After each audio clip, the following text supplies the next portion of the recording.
Hello, ഞാൻ doctor Nitin Henry, MBR cancer സെന്ററിലെ transfusion medicine department senior consultant ആണ്. സന്നദ്ധ രക്തദാനം നമ്മളെ രണ്ട് രീതിയിലാണ് സഹായിക്കുക. ഒന്ന്, നമ്മുടെ സമൂഹത്തിന്റെ ആരോഗ്യം. രണ്ട്, ഓരോ വ്യക്തിയുടെയും ആരോഗ്യം, ദാതാവിന്റെ ആരോഗ്യം. സമൂഹത്തിനെ വെച്ച് നമ്മൾ നോക്കുമ്പോൾ ശരിക്കും സന്നദ്ധ രക്തദാനം എന്നത് ഏതൊരു ആരോഗ്യ മേഖലയുടെയും ആരോഗ്യത്തിന് വളരെ ഇമ്പോർട്ടൻ്റ് ആയി വരുന്ന ഒരു ഫാക്ടറാണ്. ഓരോ വ്യക്തിയും ആർക്ക് രക്തം നൽകുന്നു എന്ന് അറിയാതെ രക്തദാനത്തിലേക്ക് വരുമ്പോൾ മാത്രമാണ് ഒരു സമൂഹത്തിന് വേണ്ടുന്ന രക്തം അതിൻ്റെ സേഫ്റ്റി പ്രോട്ടോകോൾസ് എല്ലാം പാലിച്ചുകൊണ്ട് നമുക്ക് ലഭിച്ചു എന്ന് നമുക്ക് ഉറപ്പിച്ച് പറയാൻ സാധിക്കുകയുള്ളൂ.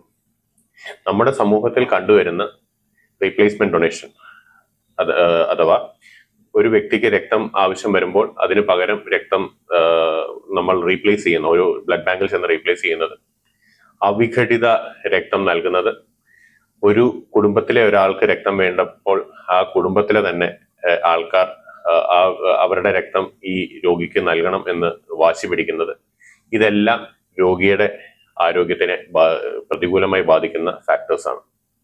അതിനാൽ നമ്മൾ ഓരോരുത്തരും ബ്ലഡ് ഡൊണേഷൻ ക്യാമ്പുകളിലൂടെയും ബ്ലഡ് ബാങ്കുകളിൽ വിളിക്കാതെ തന്നെ കയറിച്ചെന്നും രക്തം നൽകിയാൽ മാത്രമേ നമ്മുടെ സമൂഹത്തിന് ആവശ്യമായ രക്തം നമ്മൾക്ക് കാലാകാലങ്ങളോളം സ്വീകരിക്കാൻ സാധിക്കുകയുള്ളൂ. രണ്ടാമത്തത്, ഈ രക്തം നൽകുന്ന ഓരോ വ്യക്തിയുടെയും പേഴ്സണൽ ആരോഗ്യത്തിനെ കുറിച്ചാണ് ഞാൻ സംസാരിക്കാൻ പോകുന്നത്. അതിന്റെ പ്രധാനമായ ഒരു ഘടകം എന്ന് പറയുന്നത്, നമ്മുടെ രക്തത്തിൽ ധാരാളം ഫ്രീ റാഡിക്കൽസ് ഉണ്ട്. അയൺ പോലുള്ള ഘടകങ്ങൾ നമുക്ക് അത്യാവശ്യമാണെങ്കിൽ കൂടെ അത് ഫ്രീ റാഡിക്കൽ ആയിട്ടും അധികവും നമ്മുടെ ശരീരത്തിൽ വരുന്നത് നമ്മുടെ ആരോഗ്യത്തിന് പ്രതികൂലമായി ബാധിക്കും. അതിനാൽ റെഗുലറായി രക്തം ദാനം നൽകുന്ന ആൾക്കാരുടെ രക്തത്തിൽ ഇതിന്റെ അളവ് കുറഞ്ഞു വരികയും അതിനാൽ തന്നെ കാർഡിയോവാസ്കുലർ, ഹൃദയത്തിന്റെയും രക്തക്കുഴലുകളുടെയും ആരോഗ്യത്തെ അത് വളരെ പോസിറ്റീവായിട്ട് ബാധിക്കും എന്നുള്ളത്, എന്ന് വെച്ചാൽ പോസിറ്റീവ് എഫക്ട്സ് ഉണ്ടാക്കുമെന്നുള്ളത് കണ്ടുപിടിച്ചിട്ടുള്ള കാര്യമാണ്. ഹാർട്ട് അറ്റാക്കുകളും സെറിബ്രോവാസ്കുലർ ആക്സിഡൻസും റെഗുലർ രക്തദാതാക്കൾ ഒരു പരിധിവരെ കുറഞ്ഞിരിക്കും. ചില ക്യാൻസറുകൾ രക്തദാതാക്കളിൽ കുറഞ്ഞ് കാണാറുണ്ടെന്ന് പറയപ്പെടാറുണ്ട്. വേറൊരു പ്രധാന ഘടകം എന്ന് പറയുന്നത്, സ്ഥിരമായി രക്തം ദാനം നൽകുന്നവർക്ക് മാനസിക ആരോഗ്യപരമായും ഒരു ഭേദപ്പെട്ട സ്ഥിതിയിലായിരിക്കും നിൽക്കുന്നത്. ഡിപ്രഷൻ പോലെയുള്ള സാഹചര്യങ്ങൾ അവരിൽ കുറഞ്ഞ് കണ്ടുവരുന്നു.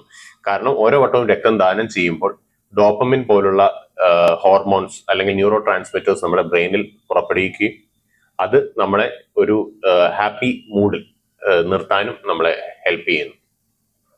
സാമൂഹികമായ ബന്ധങ്ങൾ നമ്മൾക്ക് സുദൃഢമായി മുന്നോട്ട് കൊണ്ടുപോകാനും സന്നദ്ധ രക്തദാനവും സന്നദ്ധ രക്തദാന മേഖലയിൽ പ്രവർത്തിക്കുന്നതും നമ്മളെ ഹെൽപ്പ് ചെയ്യുമെന്ന് വർഷങ്ങളായി കണ്ടുവരുന്ന ഒരു കാര്യമാണ്. ഒരു വട്ടം നിങ്ങൾ രക്തം ദാനം നൽകിയാൽ നിങ്ങളുടെ എൻ്റയർ ശരീരം ശരിക്കും ഒരു ചെറിയൊരു മെഡിക്കൽ ചെക്കപ്പിലൂടെയാണ് കടന്നു പോകുന്നത്.